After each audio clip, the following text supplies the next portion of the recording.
राम राम भावी सरपंच. राम राम राम राम. काय नाही, आलो तुमची गाठ घ्यायला. बोला बोला, काय काम होतं?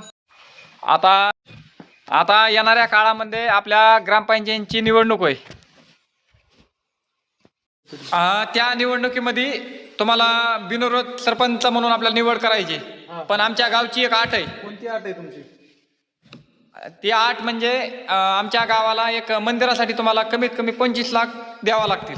मंदिरासाठी देऊ शकत नाही, पण आपली जी जिल्हा परिषदची शाळा जी मोडकळी झाली त्यासाठी 25 लाख रुपये नाही, पण आपण 50 लाख रुपये देऊ शकतो. कारण की त्या जिल्हा परिषदेच्या शाळेमध्ये जे गोरगरिबांचे मुलं आहेत ते शिक्षणास घेऊ शकतात, आणि जे श्रीमंताचे, सरपंचाचे, बाकी जे नोकरदार वर्गाचे आहेत ते इंग्लिश स्कूलला पाठवू शकतात, पण सर्वसामान्याचे मुलं आपण जिल्हा परिषद शाळेतच पाठवायला पाहिजे. हा, बरोबर आहे तुमचं. हा बरोबर आहे. तर त्यासाठी काय करा, तुम्ही काय करा, मंदिरासाठी न देणगी देता मी जिल्हा परिषद शाळेसाठी 50 लाख रुपये देणगी देतो, आणि अन्यथा तुम्ही काय करा, ती शाळा जी मोडकळी झाली ती दुरुस्त जर करत असेल तर मला बिनविरोध सरपंच व्हायला काही हरकत नाही.